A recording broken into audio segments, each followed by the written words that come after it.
When I first stood before the ministry during my maiden speech on 1st of April 2025, the situation was critical. We were 6 months into the Taifa Care rollout, facing public scrutiny and systemic roadblock. I told the country then that, and I was given a name that I am a bulldozer, and that was for the right reason, to clear the way for universal health coverage, but to crush the bureaucracy and to build a system that works. Today, I return to report to the people's representative how that ground has been cleared, what we are building upon it. And I want to start with the first pillar, the pillar of sustainable health financing. I wish to begin with that pillar, and the transition from NHIF to Social Health Authority is the engine of our reform as an administration and a country. The numbers tell a story of unprecedented success and stability. As of 26 January 2026, we have registered 29 million Kenyans into the Social Health Authority. This mass registration has translated into tangible financial health for our system. We have collected 130.4 billion in contribution. And critically, we have disbursed over 93.4 billion to healthcare providers, both in public, in private, in faith-based, and in our national referral hospitals. Contrary to the inefficiency of the past, we are making great strides in settling all verified, validated claims. Currently, we have achieved an average claim settlement rate of 73% across the board. This means that money is flowing to our hospitals, ensuring that facilities remain stocked and operational. Honorable Speaker, as I say that, I want members to be cognizant of the Schedule 4 of the Constitution, that health is a shared responsibility, that health is a devolved function.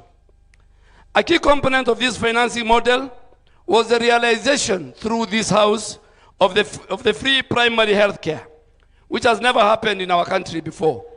We are currently rolling out service charter to primary health care facilities across all the 47 counties. And we are doing this from last week because Kenyans go to primary health care facilities, level 2 and level 3, that's the dispensary and the health center, but they are forced to co-pay.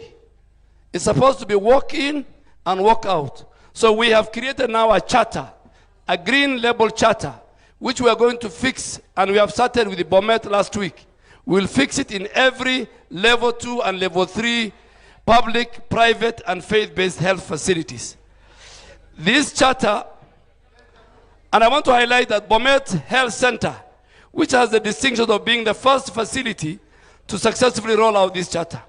This charter is our promise to the people that at level 2 and 3 facilities, a Kenyan citizen should be able to walk in and walk out as an outpatient without paying a single shilling.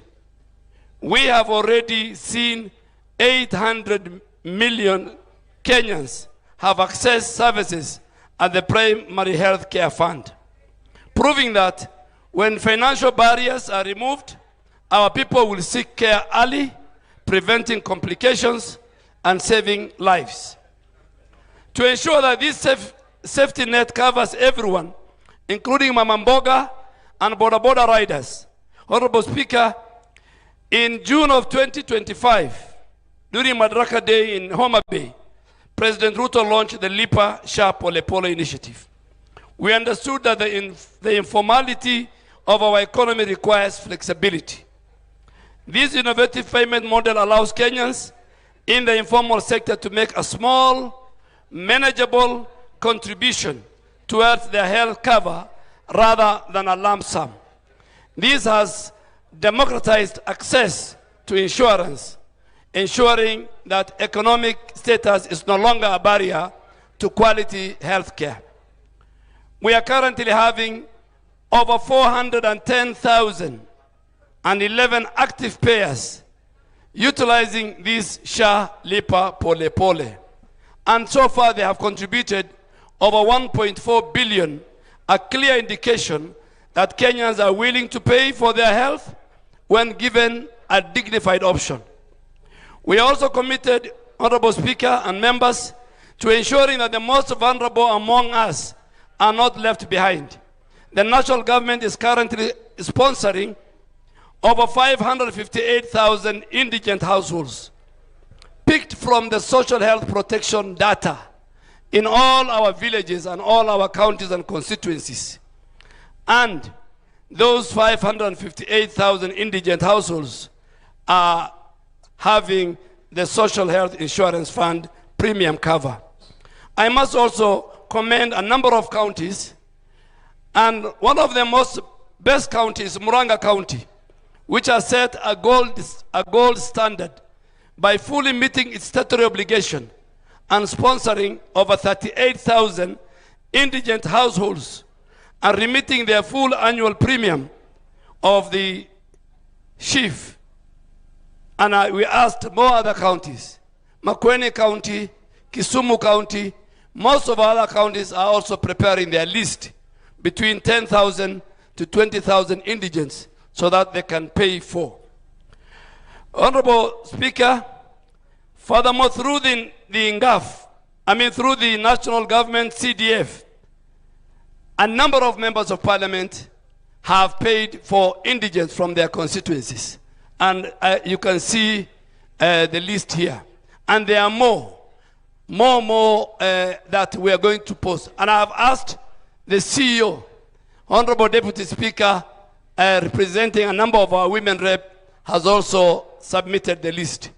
And I've asked the CEO of SHA to make a dedicated desk and staff to attend to members of parliament, starting tomorrow once this workshop is finished, so that the figure is known, the figure has been agreed, and is a flat figure, and we want in your constituencies to give us the list.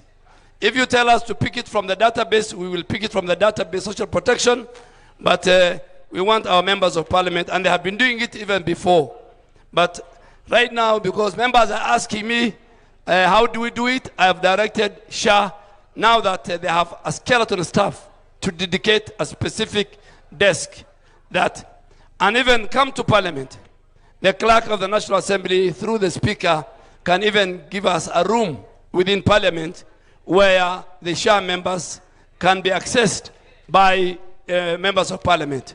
Members of parliament do not, even your offices, your staff can access our team in parliament.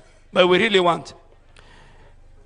We have collectively together, we are sponsoring partners and development and philanthropies are sponsoring close to 62,000 if I add with the ones of members of parliament. But I want to urge the honorable members to utilize the national government CDF to sponsor the indigent in your constituencies so that we mirror this success to ensure the universal coverage. Honorable members, for a long time, the overseas